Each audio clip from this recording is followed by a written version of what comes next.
प्रणाम आचार्य जी। सो जैसे मेरे ऑफिस के अंदर एक मेरा कलीग है, जैसे आपसे सुनते सुनते मतलब मैं अध्यात्म में और उपनिषद कुछ पढ़ा नहीं है मैंने। जितना आपसे जितना समझ में आता है I try to inculcate into my own life. But now the problem is, अब पहली चीज़ है पढ़ाई से related. I am trying to study for some top means I'm okay with my own office work. I'm good at it, and good at it in terms of that I'm happy with my work. Now the point is I have a and I want to contribute more than whatever I'm contributing currently. अब मैं जब मेरे colleague को देखता हूँ, he is tilted towards money or something bigger than means money is the driving force for him. So he works crazy behind that. I'm not having anything center point towards myself. So कोई दिन पढ़ाई अच्छी हो जाती है, let's say 2 days रात तो रात पढ़ाई होते रहती है, otherwise it will stop all of a sudden. So how to resolve this issue? देखो, वही समस्या आ जाती है ना, जिनका धर्म पैसा है वो अपने धर्म के लिए बड़ी निष्ठा रखते हैं, और जो सच्चाई का नाम लेते हैं उनमें अपने धर्म के लिए निष्ठा नहीं है. इसीलिए सारी सत्ता, सारी ताकत उन लोगों के पास है. कभी तुम एक मैकेनाइज्ड स्लॉटर हाउस को देखना, क्या ज़बरदस्त उसकी व्यवस्था है. उन लोगों को पैसा चाहिए, और उस पैसे के लिए उन्होंने इतना शानदार सिस्टम बनाया हुआ है. हार्वर्ड के MBAs उसको संचालित कर रहे हैं. उसकी एफिशिएंसी ज़बरदस्त है, जस्ट इन टाइम सारा उसमें प्रोसेस चल रहा है. और फिर तुम जाओ किसी आश्रम को देख लो, वहाँ की अव्यवस्था देखो. जो लोग पैसे के पुजारी हैं, जो पाप के पुजारी हैं, वो इतने समर्पित हैं अपने पूज्य को कि जमकर काम करते हैं, पूरी मेहनत करते हैं.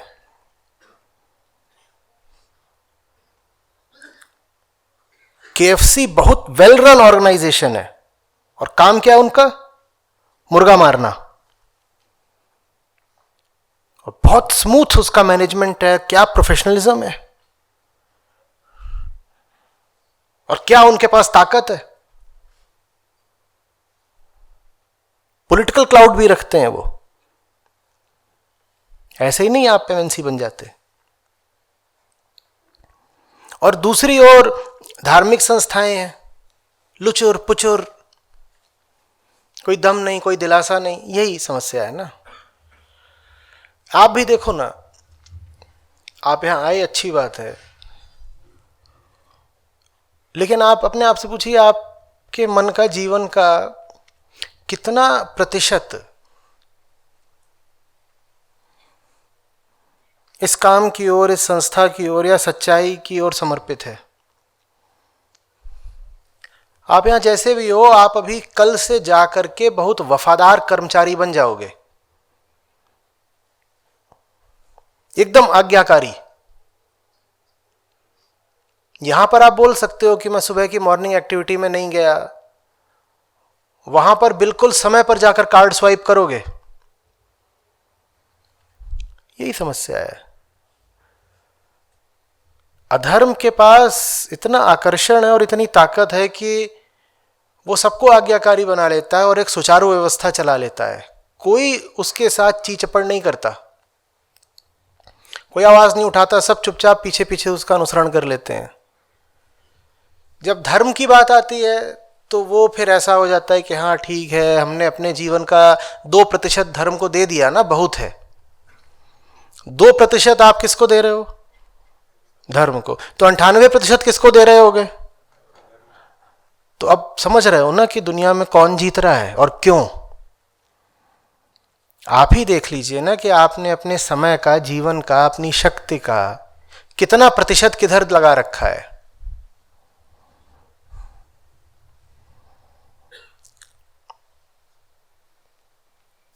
पैसे की पूजा करते समय हम बिल्कुल सुपर एफिशिएंट हो जाते हैं। और क्या हमारा कंसंट्रेशन होता है?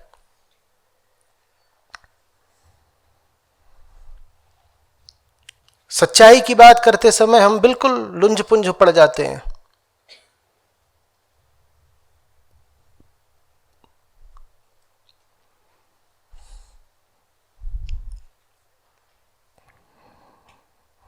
साहस दिखाना होगा, साहस का तो कोई विकल्प ही नहीं है ना। बातचीत कर्म का विकल्प नहीं हो सकती। कुछ चीजें तो सीधे सीधे करके दिखानी होती हैं।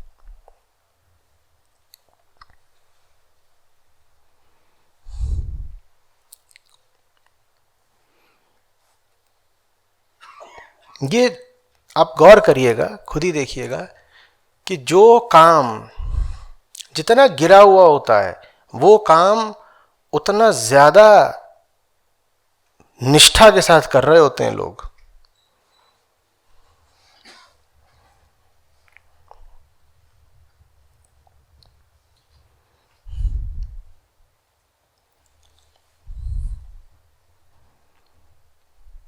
ऊंचे से ऊंचा काम बदहाली में चल रहा होता है।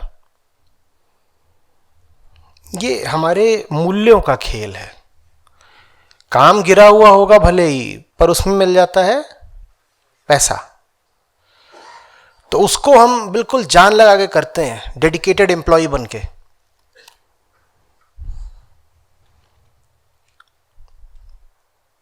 कितना मजा आता है जब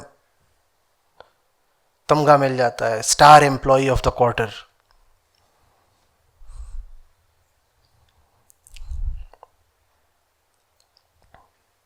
और उस काम में हमारे घर वाले और हमारी स्थितियां भी सहायक होती हैं।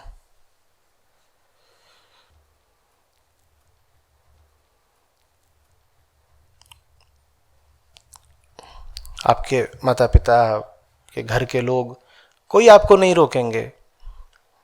आपकी अभी कोक पेप्सी में नौकरी लग जाए, घर वाले कितने खुश हो जाएंगे। आपके पति या आपकी पत्नी बिल्कुल नाचने लगेंगे, कहेंगे देखो एमएनसी में नौकरी लग गई, पैसा मिलेगा। क्या फर्क पड़ता है कि वो ऐसे ही कुछ फालतू की चीज बेच रहे हैं, लेकिन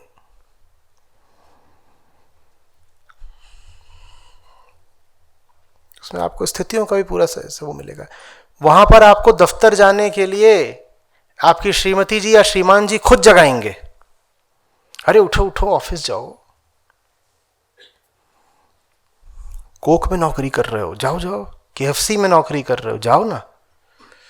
अब क्या फर्क पड़ता है कि आप केएफसी में नौकरी करते हैं या केएफसी का जिसने सॉफ्टवेयर बनाया उस सॉफ्टवेयर फर्म में नौकरी करते हैं। सॉफ्टवेयर भी आप किसी दूसरी कंपनी के लिए ही तो बनाते हैं। वो कंपनी कौन सा पुण्य का काम कर रही होगी जिसके लिए आप सॉफ्टवेयर लिखते हो बड़ी ईमानदारी से, स्वामी भक्त बन के।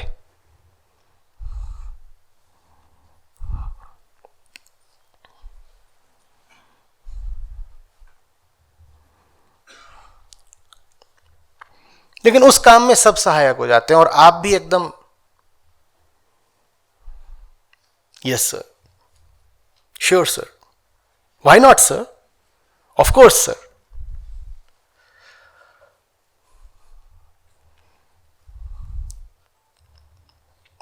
जब अध्यात्म की बात आती है तो आप मुझे थोड़ा और कन्विंस करिए, अभी हमें पूरा भरोसा नहीं हुआ।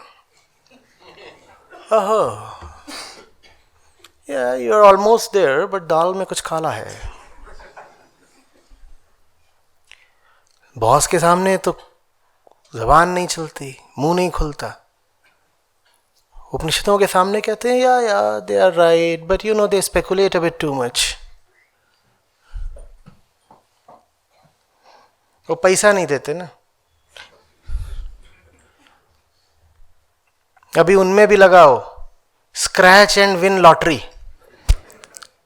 श्वेताश्वतर उपनिषद के ऊपर ऐसे स्क्रैच करो तो लकी ड्रॉ निकलेगा, खटाखट खटाखट।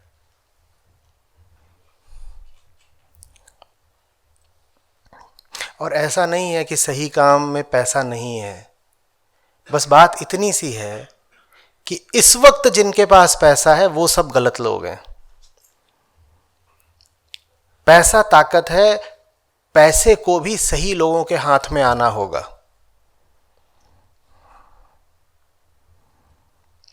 ये बहुत आपने भ्रामक छवि बना रखी है कि अगर मैं अच्छा आदमी बन गया तो भूखों मरूंगा। ये तोड़ना पड़ेगा। अच्छे बनकर सफल होकर दिखाइए, सही काम करके पैसा अर्जित करके दिखाइए।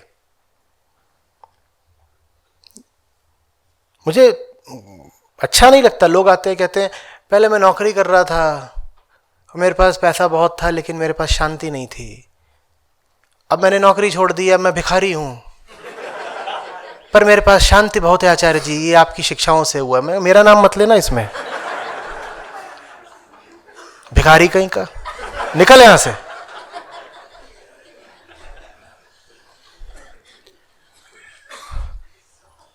मैं आपसे कह रहा हूं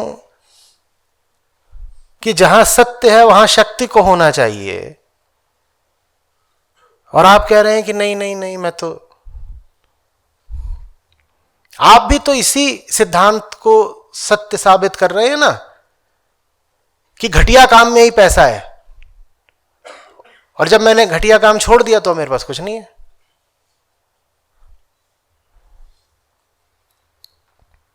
मुश्किल होगा, मैं मानता हूं, लेकिन उतना भी मुश्किल नहीं है। It's worth it. कोशिश करिए। थोड़ा ज्यादा मुश्किल होता है लेकिन हो सकता है।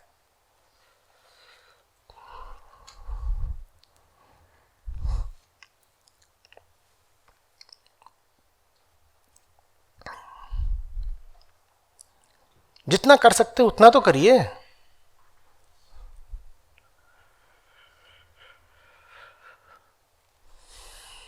और एक बात भूलिएगा नहीं, हर आदमी के भीतर आपका एक दोस्त है, उसको आत्मा कहते हैं। आप अगर सही काम कर रहे हो तो आपके बहुत सारे दोस्त हैं। तो इतने भी अकेले नहीं हैं आप कि कहो कि अरे सब लोग कर रहे हैं, द क्राउड विल विन।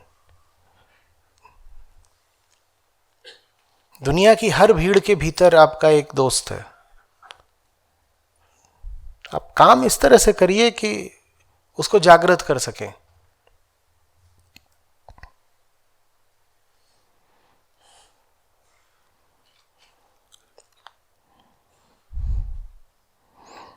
क्यों? महाकाव्यों में यही सब जीतते हैं हमेशा। रावण, कंस, दुर्योधन, शिशुपाल, यही जीतते हैं क्या? और कृष्ण भिखारी थे कि राम भिखारी थे? गौतम बुद्ध के पास बल नहीं था? बोलिए ना। आचार्य शंकर के पास बल नहीं था? तो किसने कह दिया कि सच्चाई के पास ताकत नहीं हो सकती? हमने तो बार बार देखा है कि सच ही जीतता है।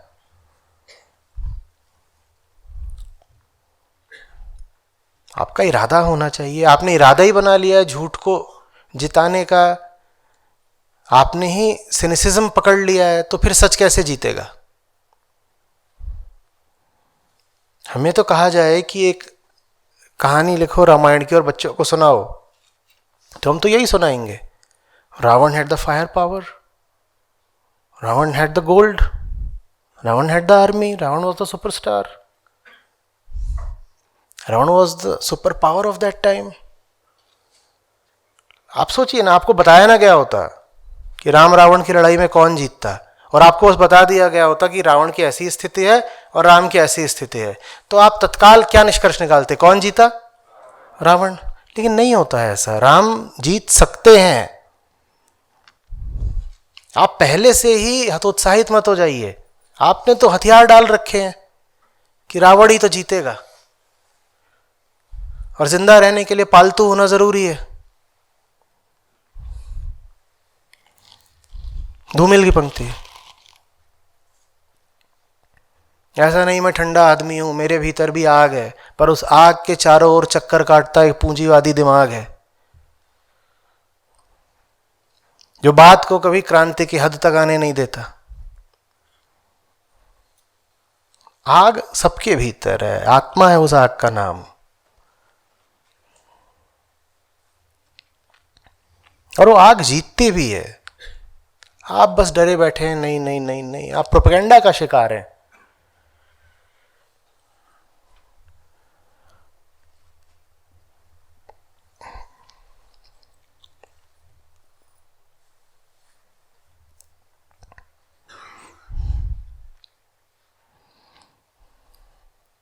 कम से कम जिन लोगों के पास अभी लायबिलिटीज नहीं है, मैं उनसे कह रहा हूं, तुम मत बिक जाओ। जो लोग 30-35-45 पार कर गए वो तो कहते हैं अब क्या करें, घर में बच्चे हैं और मकान की EMI, इस तरह की बातें करते हैं। तुम्हारे पास अभी वो सब कुछ नहीं है। तुम ये भरोसा रखो कि सही जिंदगी भी जी जा सकती है, भिखारी नहीं होना पड़ेगा। साफ सुथरा जीवन जी करके भी पैसा कमाया जा सकता है, सम्मान भी पाया जा सकता है, ताकत भी पाई जा सकती है, जीता जा सकता है। तो तुम गलत जगह घुटने मत टेक देना।